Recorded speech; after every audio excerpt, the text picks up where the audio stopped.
ऐसा क्या समुद्र के तल में जो नासा पिछले कई सालों से सर्च कर रहा है? और क्या है नीमो प्रोजेक्ट? एक अनूठा मिशन है जिसका उद्देश्य अंतरिक्ष मिशनों की तैयारी के लिए चुनौतीपूर्ण पृथ्वी स्थितियों में वैज्ञानिक और तकनीकी परीक्षण करना है। इसमें अंतरिक्ष यात्रियों और वैज्ञानिकों को समुद्र के नीचे एक विशेष प्रयोगशाला में भेजा जाता है जिसे एक्वेरियस रीफ बेस कहा जाता है। यह आधार फ्लोरिडा के तट के पास लगभग 20 मीटर 62 फीट की गहराई में स्थित है। मिशन में समुद्री वातावरण का उपयोग करके अंतरिक्ष जैसी स्थितियों का अनुकरण किया जाता है ताकि वैज्ञानिक और अंतरिक्ष यात्री मिशनों से पहले आवश्यक कौशल और तकनीकों का परीक्षण कर सकें। नीमो का विचार इस सिद्धांत पर आधारित है कि समुद्र के गहरे भाग में रहना और काम करना अंतरिक्ष के वातावरण में काम करने से काफी हद तक मेल खाता है। 2001 में नासा ने इस परियोजना की शुरुआत की थी। अंतरिक्ष यात्रियों को समुद्र के अंदर रहने के दौरान सीमित संसाधनों और कठिन परिस्थितियों का अनुभव मिलता है जो उन्हें अंतरिक्ष मिशन के लिए मानसिक और शारीरिक रूप से तैयार करता है। नीमो मिशन में वैज्ञानिक समुद्री जीवों और पर्यावरण पर शोध करते हैं जिससे पृथ्वी और अंतरिक्ष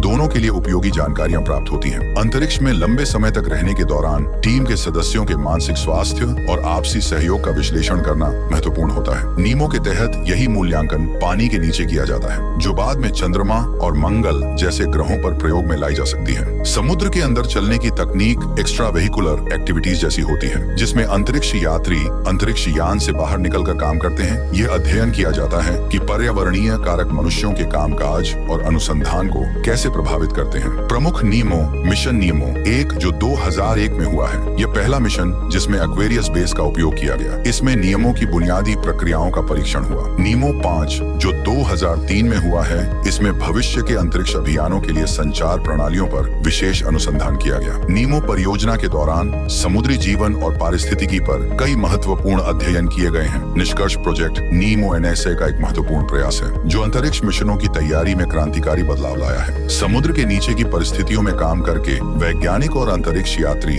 उन चुनौतियों का सामना करना सीखते हैं जिनका उन्हें अंतरिक्ष में सामना करना पड़ सकता है। नीमो के परिणामों ने न केवल अंतरिक्ष अनुसंधान में बल्कि पृथ्वी पर भी कई क्षेत्रों में प्रगति को बढ़ावा दिया है। भविष्य के चंद्रमा और मंगल मिशनों की योजना बनाने के लिए नीमो से प्राप्त अनुभव और डेटा अत्यंत महत्वपूर्ण साबित होंगे। नीमो ने यह सिद्ध किया है कि पृथ्वी पर भी चुनौतीपूर्ण वातावरण का उपयोग करके मानवता अंतरिक्ष के गहरे रहस्यों को जानने और समझने के लिए खुद को तैयार कर सकती है।